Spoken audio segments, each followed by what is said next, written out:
afternoon of our gathering.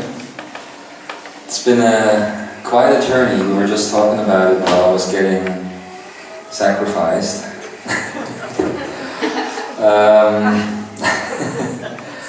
How this has been quite a journey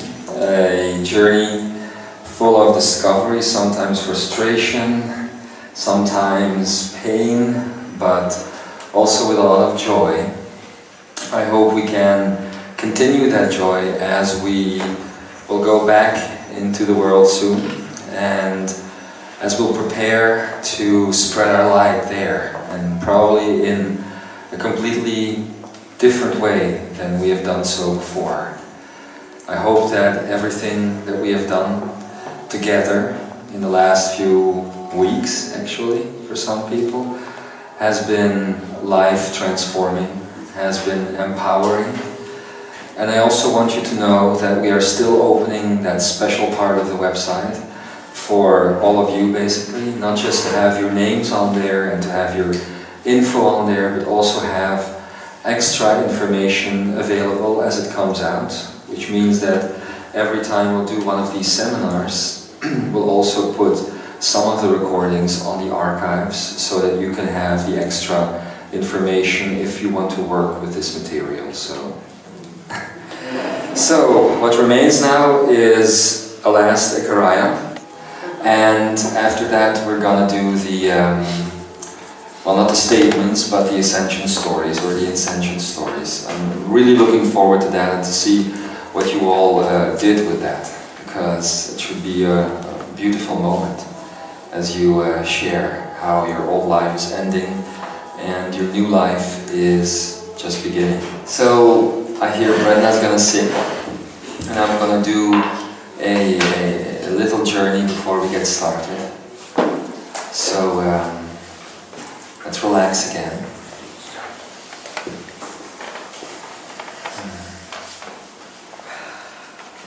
Just close your eyes if you want.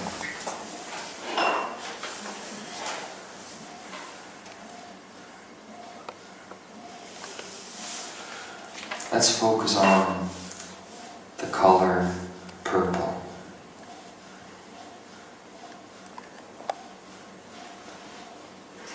Very simple color, but there are shades in there, different types of purple, and they're around you, these colors. They're coming out of you, these colors. Many, many different shades, most of which you haven't seen on planet Earth. What is the color telling you? It's coming out of you, so it is a part of you. What is it bringing you?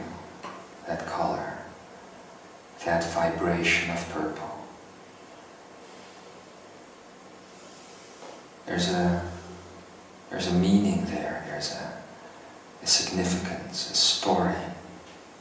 But not the stories that the mind makes. This color is a story of the heart. So I invite you to go into that story. Feel what a non-linear, non-mental story is all about. It's not about words. It's not about people. It's not about places, it's not about events, not about fears, it's not about desires, so move through those things. It's just mist, fog, that you can move through until you end up in the heart of the color purple.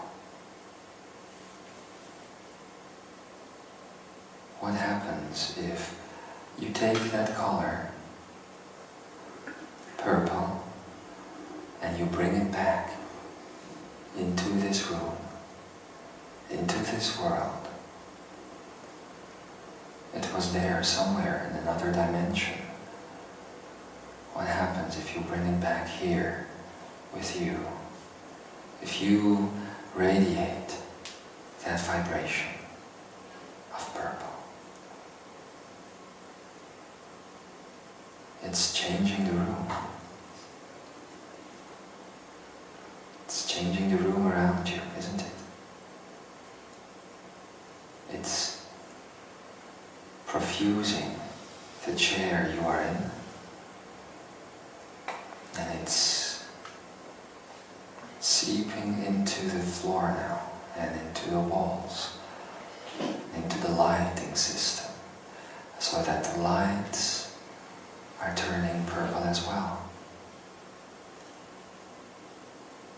All of a sudden you realize that this isn't just a color that you brought back.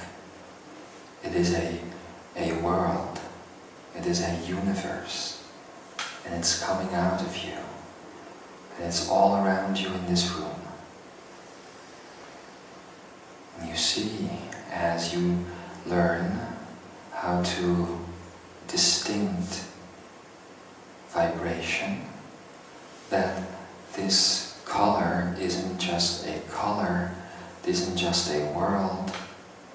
There are beings in there. Beings in that color. And they're not physical, they're just awareness. They're all around you. And they're telling you that they can help you because they are part of you. They can help you go into your brain, into your mind. And if you will allow these energies to go into your mind, the color of purple, and its awareness, its liveliness, its softness, if this goes into the brain, we'll follow that color into the brain. It goes into the third brain, in the center of the head.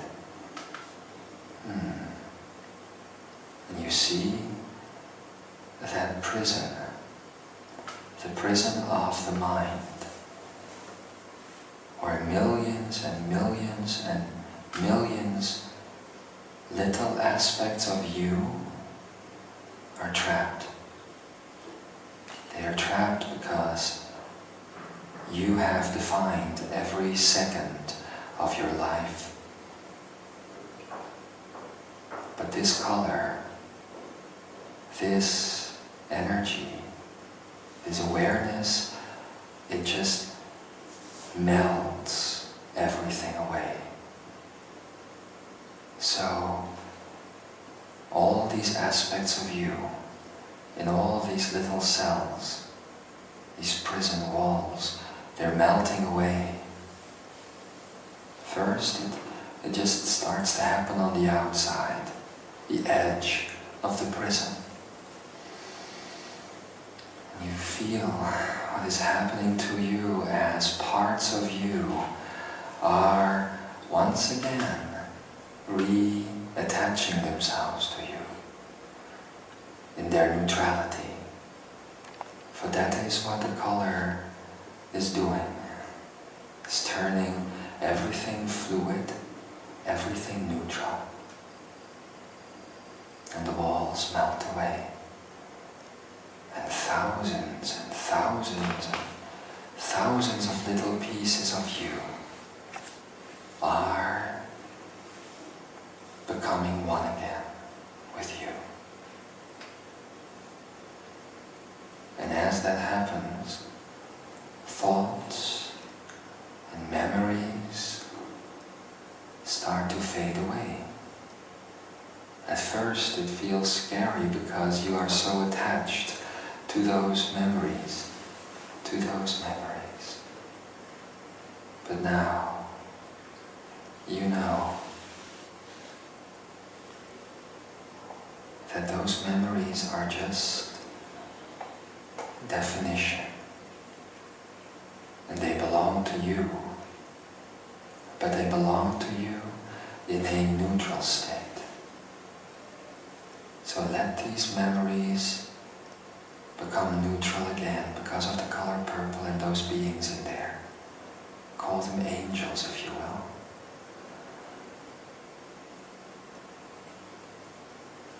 And let those aspects blend. And all of a sudden, there is no more separation between any part of you. The past, the now, and your desires and your fears for the future, all blending again with you. And there is a softness, because all of a sudden you notice that because of this blending, other colors start to come out of you. You recognize these colors, although you've never seen them in your life. It is your brilliance, your radiance. And now you know that you've seen those colors at one point in your life, but you've never seen them with your eyes. You've seen them as you were playing with the dolphin. And all these colors were there, remember? And as you were playing with the whale and with the sea turtle, and as you were holding a small child in your arms, or when you laid eyes on all those people that you love for the first time. That is the essential beauty of the color purple. Enjoy.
And so it is.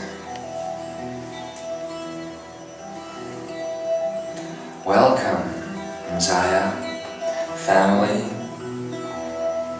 friends.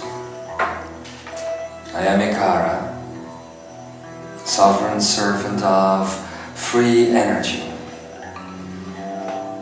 And you must feel the difference of the frequency of energy that I am emitting now with regards to these other times that we have met in the last few days.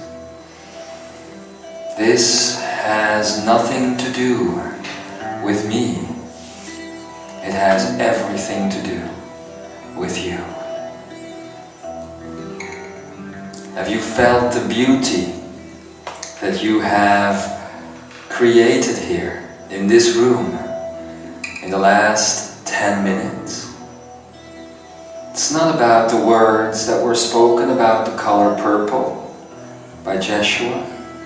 It's not about the singing, although the singing was wonderful. Thank you. It's not about the music, although the music is wonderful. It's about what these frequencies, the frequency of the words, the frequency of the song, and the frequency of the music have activated within you. And let's not forget the frequency of that color, purple, that you were working with just mere minutes before I started my teaching. These elements put together, vibration of a word, of a tone, of a chord, and of a color. These things alone have the ability to bring from within you a power of transformation that is grander than anything that you have ever seen in your lives.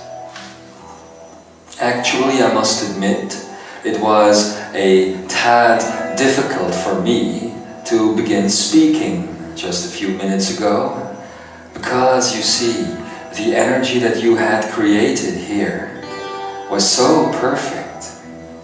Perfect in its stillness, perfect in its totality, that it would be difficult for me to add something to that. So, unfortunately, I had to break the moment at the time I had to start speaking. But you see where free energy can lead you then. You see that free energy has the ability to fill up a space with so much harmony and balance that there is nothing else needed. Nothing else. And that is the power of creation. That is the power of fullness. It's the power of artistry. My dear good brother Tobias told you a long time ago that you were becoming new energy artists. Well, just now, you have shown a sample of that artistry. And again, it's not about the external environment that created this for you. It is about the internal environment that manifested this from within you. You see? That is the power of you as a creator. That is the power of the I am. And it can touch hearts. It can connect worlds. It can make one that which previously has been separated. And on the topic of separation is that I wish to speak right now. It's what I promised you last time that I was here, so I will continue this right now. Might get a little bit scientific, but don't worry. Your Akene and your hearts have the ability to follow. As I spoke about separation yesterday, and as some others, such as Kutumi, also spoke about a similar topic and the underlying guilt that was there, the question that you could ask is, if this is so, if this separation and this type of guilt is indeed a part of our lives, and if we are letting ourselves be guided and steered by it, then how can we get away from it? What do we need to do to get away from it? What action is required? For you see, the question of how is always about bringing in something external into the self. It's a very different question if you speak about what can I do, because then you are speaking about action. You are finding out what you need to undertake your action. And that's what it's about, really. We can give you all the recipes if you want that you want. If you don't cook, you're never going to get fed. Right? You need to be the ones that are cooking. It's the way it is. So what can you do to make sure that separation is a concept that no longer lives within your world, within your reality, within your universe? First of all, it is necessary to consider this separation issue a conceptual thing. It is nothing but a concept. And that goes for anything in reality. It is nothing but a concept. If you see something then beyond the conceptual, it is never going to be possible for you to work with that item, because that is the boundary between non-definition, or the undefined, and the defined. The conceptual arena is the boundary for this. Everything that remains present within the neocortex as such has the ability to change. Everything that ends up in the third brain, or lower, no longer has that ability. It's impossible, because you have put it in the reality of the brain. That's the difference between the neocortex and the third brain. It's the only difference.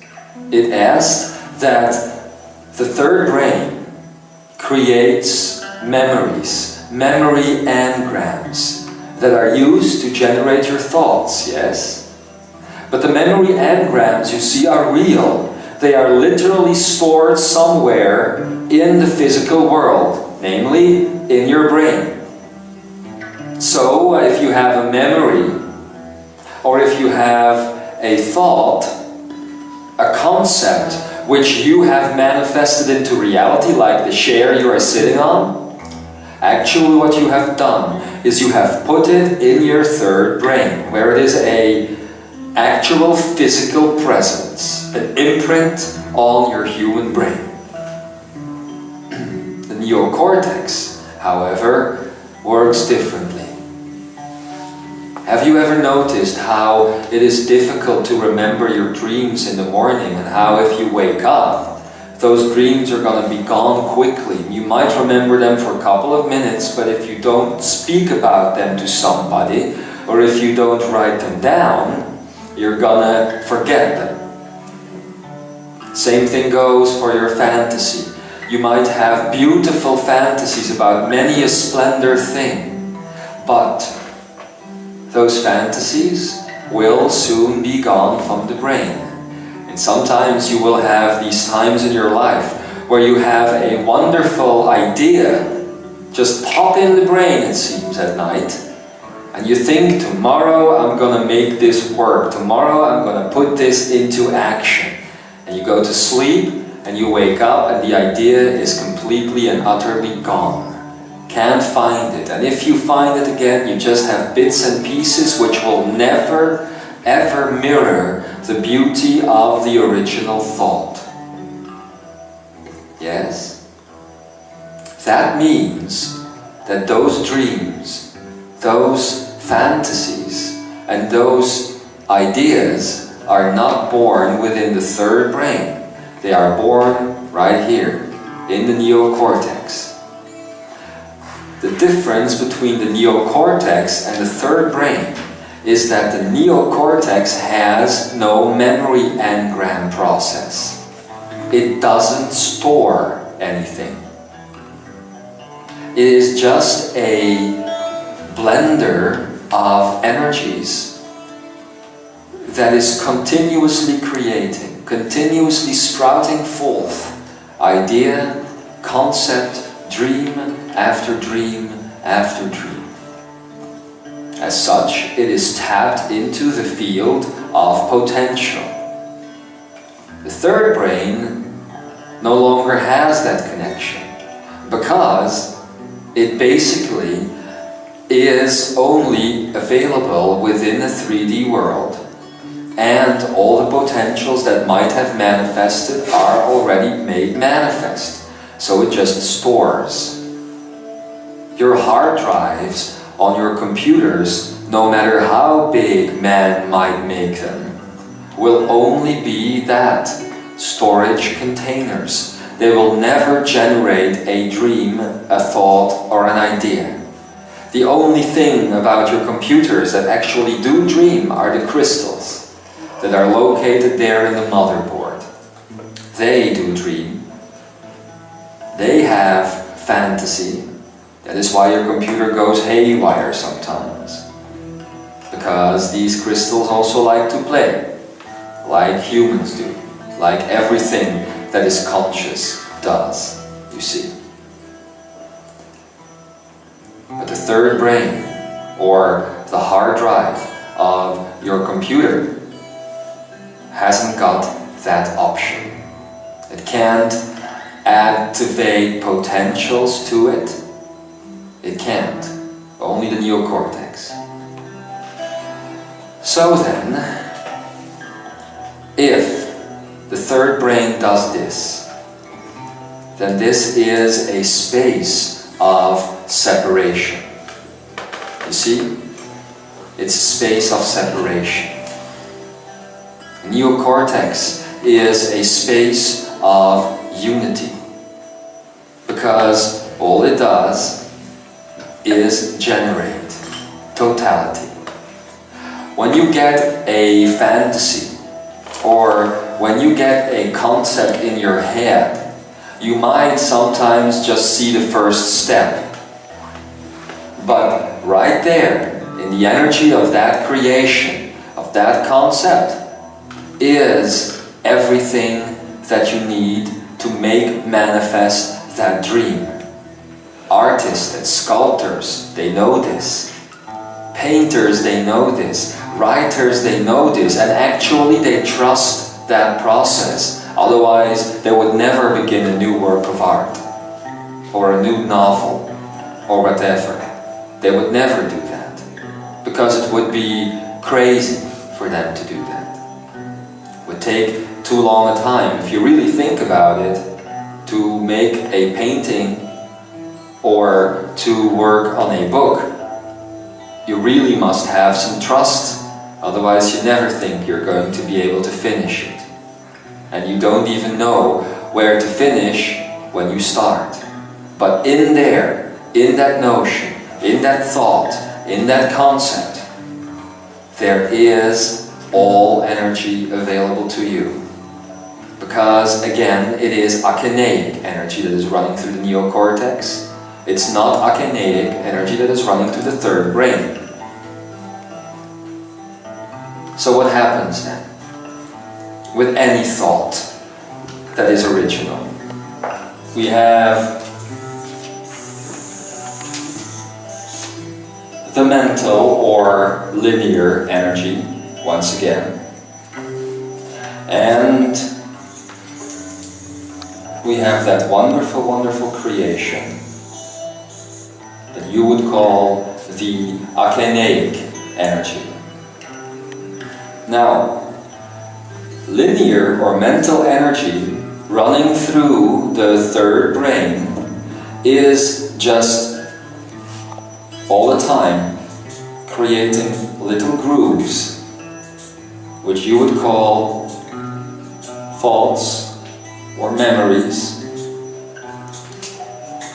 It is doing it second after second after second after second. Basically speaking, the hard drive on your computer, your brain, is constantly saving information to it.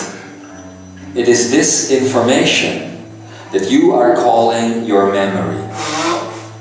And you base it on that aspect of your reality that you have actually experienced. So, in short, that means your 3D events, your meekly manifested potentials.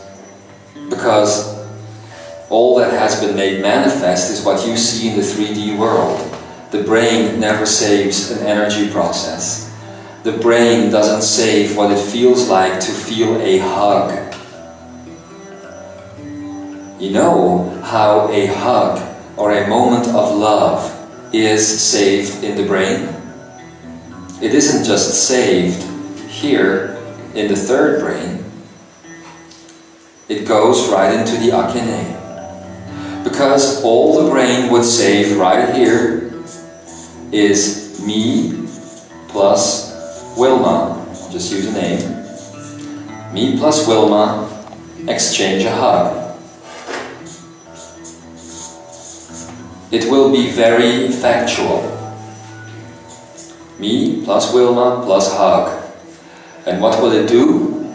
It will connect to Wilma all those other thoughts, all those other experiences that I and Wilma have ever shared. That's the way it works, Wilma.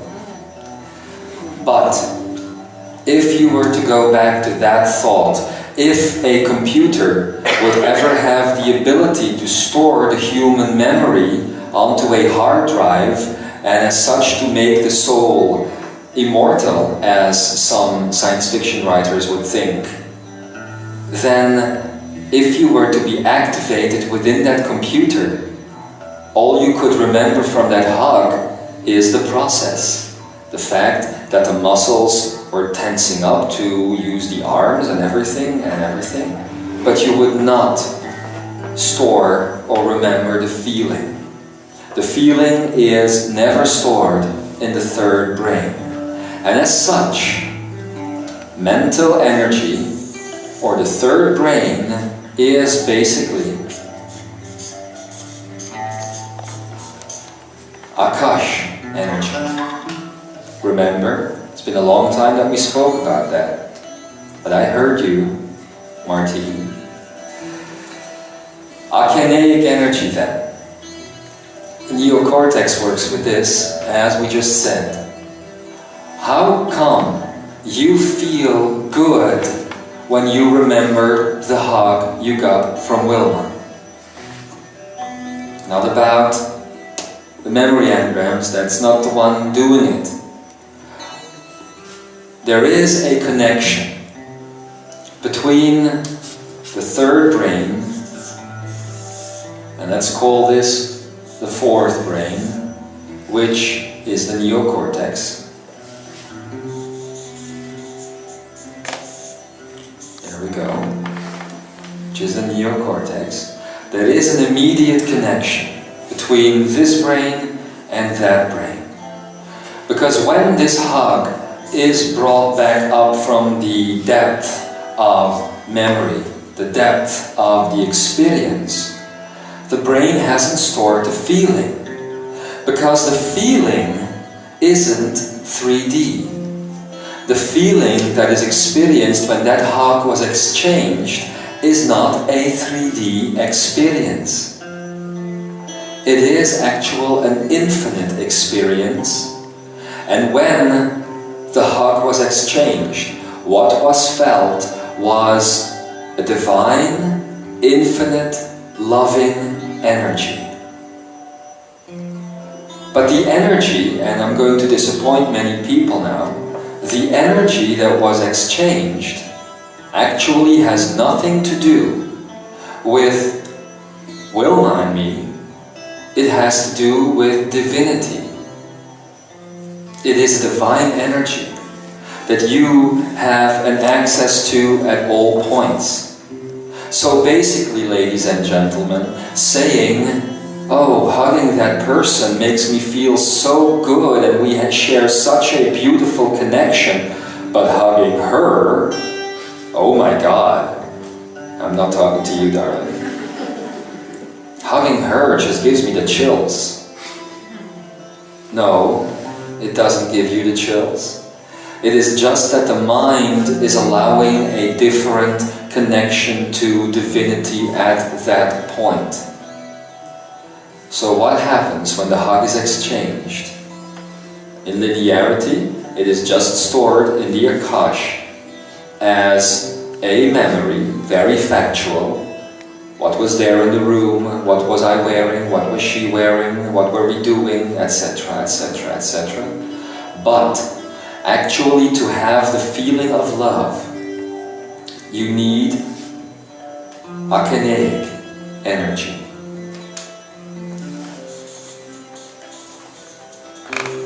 Akaneic energy, coming obviously from the akane and being stored in that which was a long time ago named as the akonai. Remember, the akonai is the counterpart to the Akashic record. The Akashic record, which can only save factual information, while the akonai is not a hard drive, it is more of a source. It is a source that is constantly emitting love, universal love.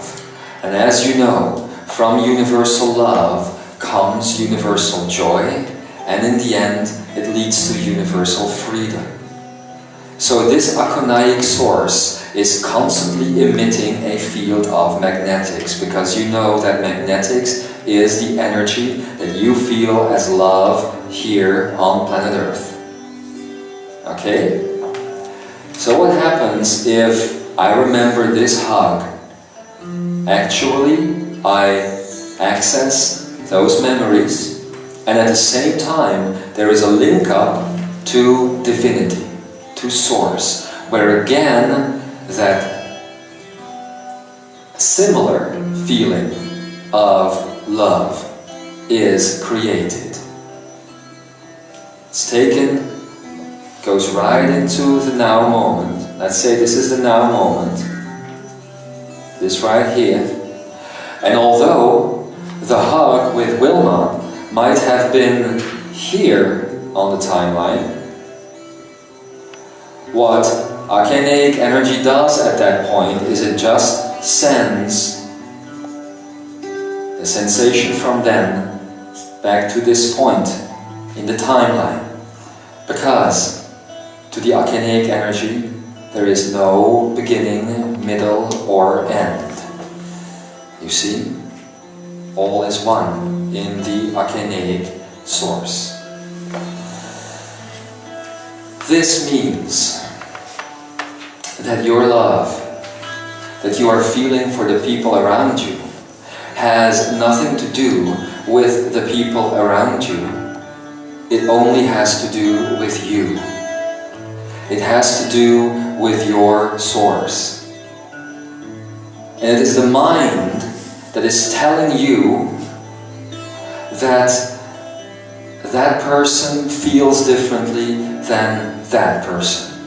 That's the mind doing that, because the mind is constantly also creating desire and creating fear and creating judgment and creating definition. Akaneic energy, or the akonai, is not doing that. What does this have to do with the concept of separation? Well, basically everything. Let's imagine a situation. Let's imagine that on this point of the timeline, Wilma might die. I don't want Wilma to die, but it might happen. You know, the ego and everything might create an end to the period of the time that she was on this earth. Ego might do that at one point, if you're not careful. So, what the mind will do then is remember what a beautiful person Wilma was, and how much I loved her, and how wonderful those hugs actually felt. But I me, the time is gone, and I can never feel that hug again. Again, I remind you, the feeling, the love, wasn't coming from that which the ego has created. The body, the personality, the identity. That was not where the love was coming from. The love was coming from divinity. And if you feel the notion of separation come up on the point of death and everything thereafter, created by the exit point of Wilma, you are basically not allowing Source to flow through you. You are not allowing divinity to flow through you. Because if you would, at any given moment, when after here, the point of death, you were to access the memory of Wilma again, and that hug, if you were to access that right here, in the timeline, then it would be a little feat for Akenaic energy and Source and divinity and that which is calling itself I Am awareness to bring that same moment right here. Because Akenaic energy is constantly going back and forth through everything of time and space, and as such, nothing, not one feeling, not one word of love, not one thing that you ever experienced in the timeline is ever gone. It is constantly flowing through you at all times. And actually, for the sake of your 3D mind, I am warping this information a little bit. Actually, things are even different. Actually, it even isn't so that when at this point, here in the timeline, after Wilma's death, you are activating the memory of Wilma, it is not so that the Akenaic energy has to take that memory or that feeling from any other place in the timeline. All it needs to do is activate itself, really. You see, because the feeling of love is universal. And it is all around you. It is a scientific and energetic truth. And I'm trying to point out something here. What I am trying to say is that there is really no separation.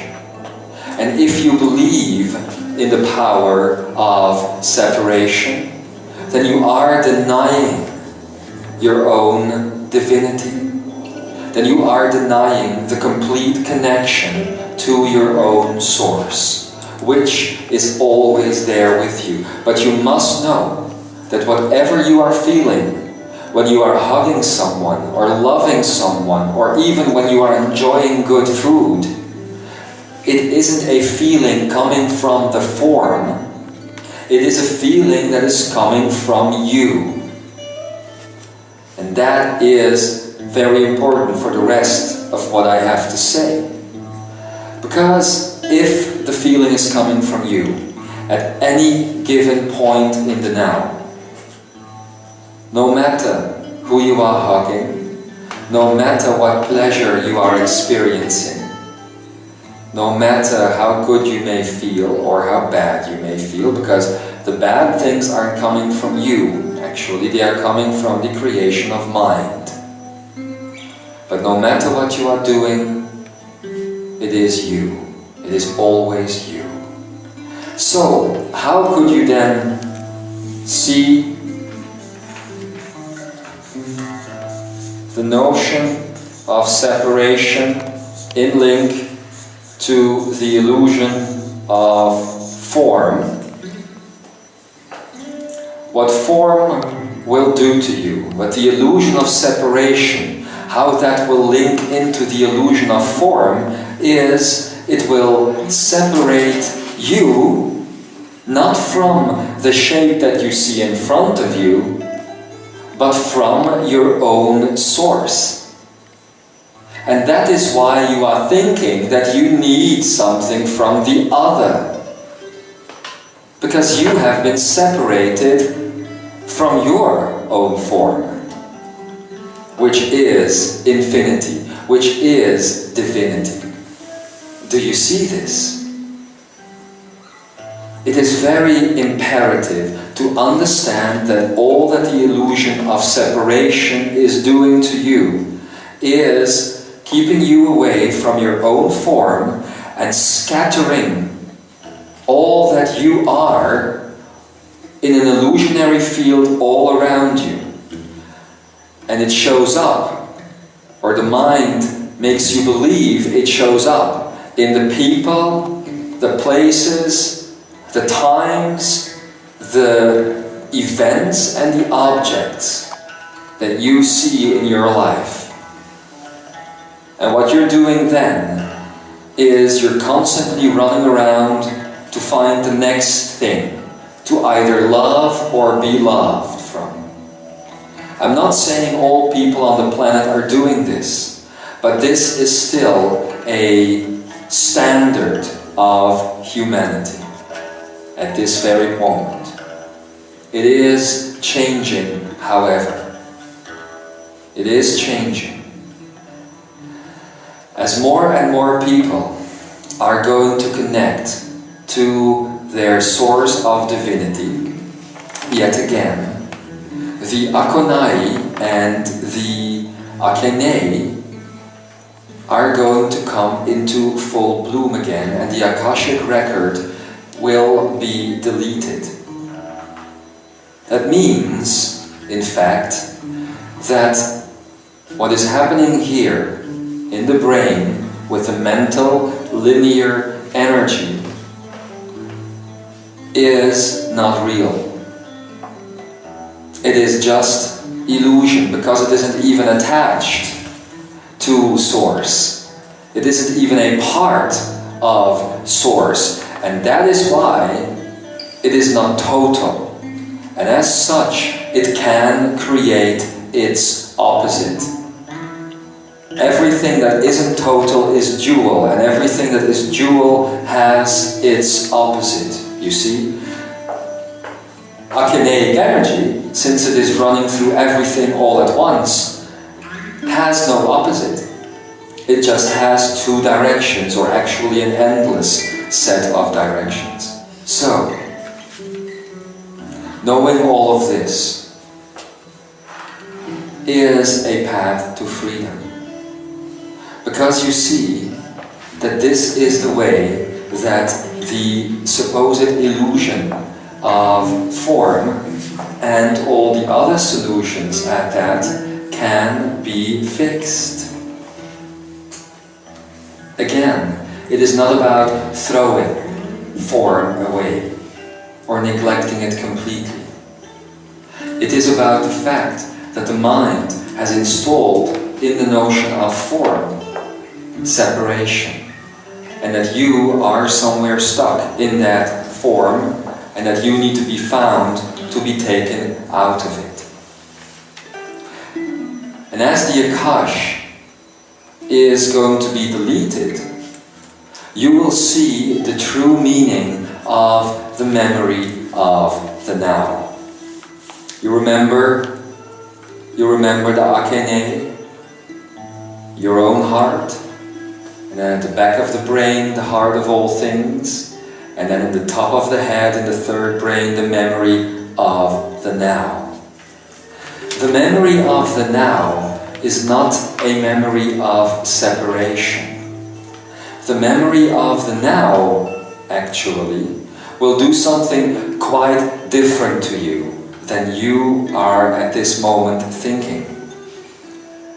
Up until this point, I, Ekara, and all the others have always told you that the memory of the now was only going to be important insofar as you were living each now moment, and that it would allow you to recognize and temporarily define an object while at the same time keeping it non-defined.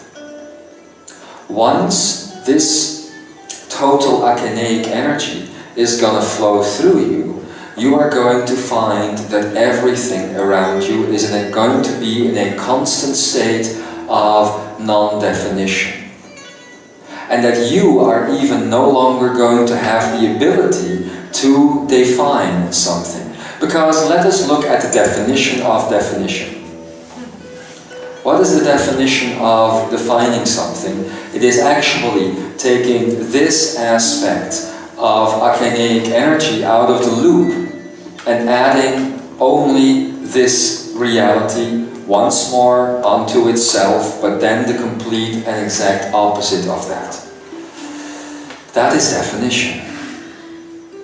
It is taking the Akashic record and creating the exact opposite of the very same Akashic record. Because to have a chair, you need to have a non-chair. Otherwise, the concept of a chair cannot exist.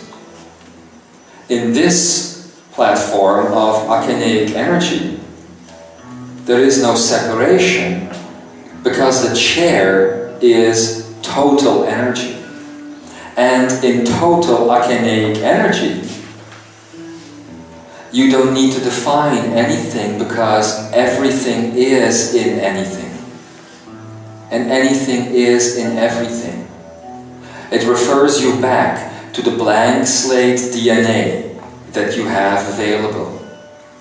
It is the blank slate DNA that takes the form and the separation actually away from your existence. Why? It's very simple again. Look at this. If you have the notion of a chair here in the 3D realm, and if you were to create the notion of a chair, I'm just going to do this quickly here, in akeneic energy, that one chair here will not be stuck somewhere on the linear timeline, and you can never again leave it behind. This chair right here is finite, is defined as having coordinates within time and space, as such making it linear, and you can walk away from the chair. And you can actually go a very far way to get as far away from that chair as you can, depending on your fear or desire. But a creation within akeneic energy shows up throughout all that is, time and space. So the chair is actually sent back into time and at the same time sent forward into time. And it is everywhere. It is once again a total concept. So, as that happens, you need not define anything.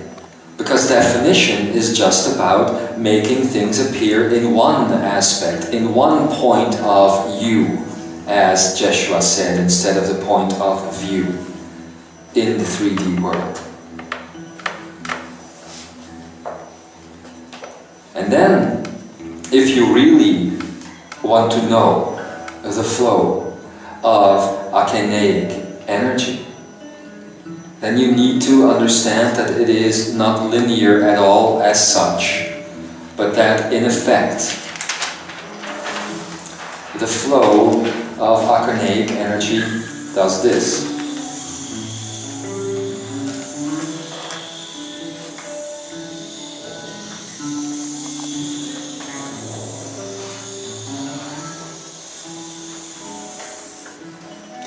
Can get to that point?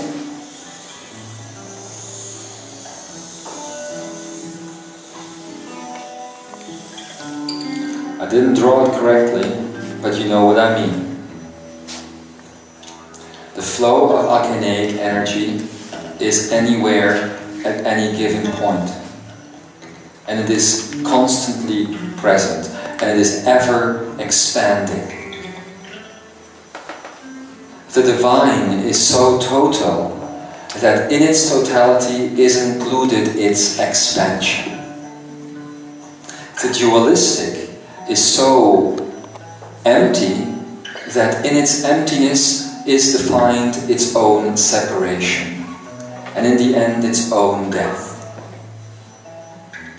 So this then is what you need to know about the mechanics of separation. Again, separation is the biggest tool of the mind. But the separation is not coming from the things that you see around you. It is about the original separation, or as your Bible says, the supposed original sin, that you would have separated from God. Always makes me laugh. That you would have separated from the divinity. And that is what the authentic separation is all about. So, Imzaia, knowing all of this now, then who are you feeling guilty towards? Yes, you.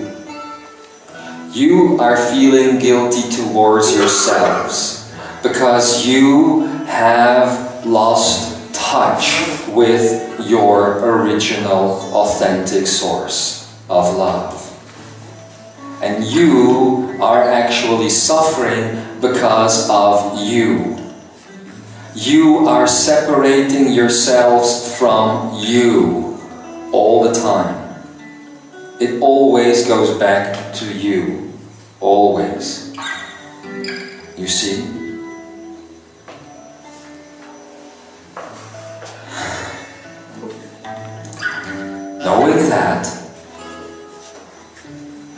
Knowing that the guilt is generated from you and is aimed towards you, you could ask yourself, how long are you going to keep that up?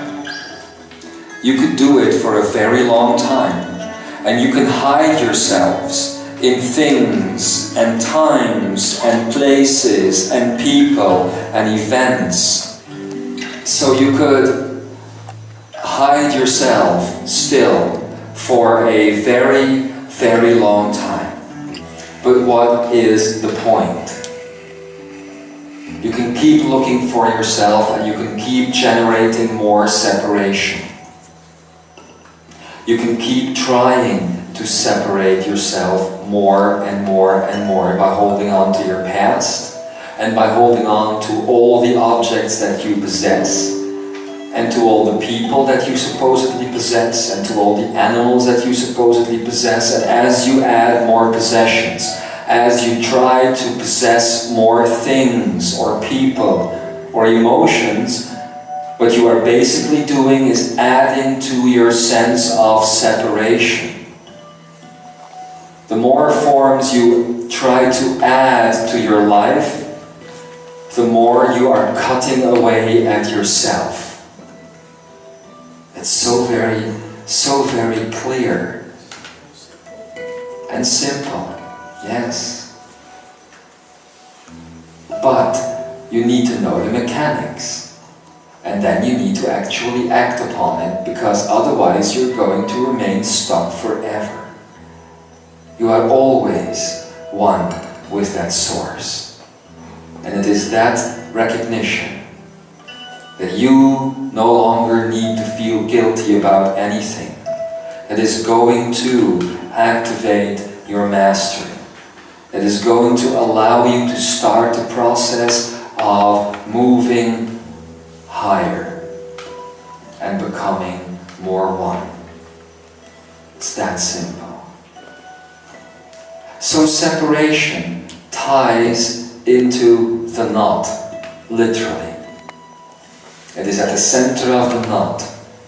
And if you want to start untying that knot that you have made, that you feel so many times in your stomachs or in your backs, or wherever it is that you have pain or sadness, it is that knot, that guilt. Take away that, and everything starts to come loose. And that is what you basically want, that everything starts coming loose. But then again, if it starts to come loose, and you start running around like a freak, trying to hold everything together, again, that's just working against yourself. And that's what a lot of light workers and Imzaia and Shambra are doing today. They have taken the steps to untie the knot, and as it is coming loose, they are running around, trying to keep it all together still, because they are afraid. And I believe from the heart that not many people who are experiencing the spirituality that is available on the planet today knew the depth of the impact it would have on them. But you're there now. You're experiencing the impact. Might as well make it work. Because again, in closing, I would like to say you are the first. You are the pioneer. The sooner that you untie the knot,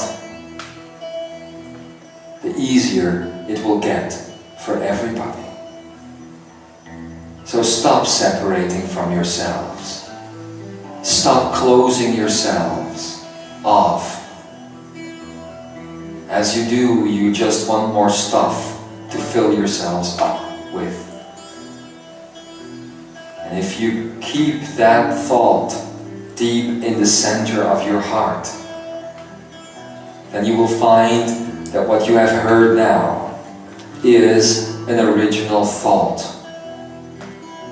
And this original thought is what you can use to manifest freedom from within.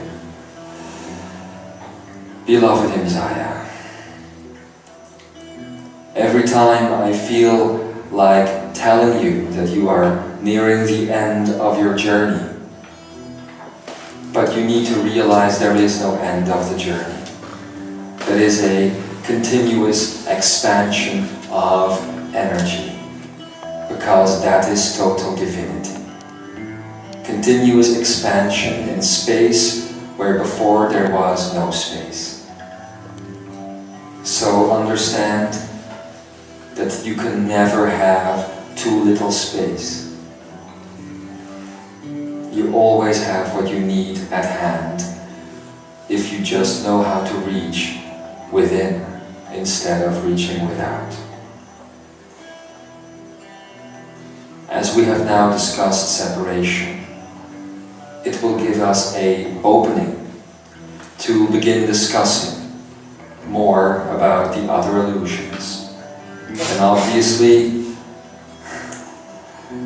this doesn't mean that the topic of separation has been fully discussed, but you just got the basic insight into it so that you can follow as the rest of the illusions will be discussed and will be untied themselves.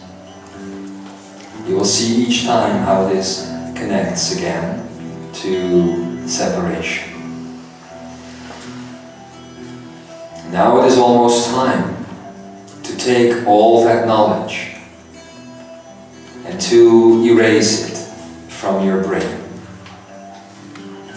Think back to the beginning of this Ekaraya, what was said about the neocortex and its power. It can create, but it leaves no traces of its creation once the now moment of creation is over. Do that. Create and leave no traces after the now moment, and you will always be free. That is the true act of love. It is there now. Every heartbeat, every moment. But it never is there in the past. Because if love were to show up in the past, it would not be the love it is in the now. And love only knows one totality. So if you can manifest in your lives that you are only here now and you leave no trace in the past, which could show up as a longing or a desire for past energy or activity or people, or which could show up as a past emotion about a past event. If you do that, then you are continuously in love with all around you. And that is the Zen state of a true master. Walk well, my loves. Walk well. We will see each other again as we do meet each other eye to eye and heart to heart.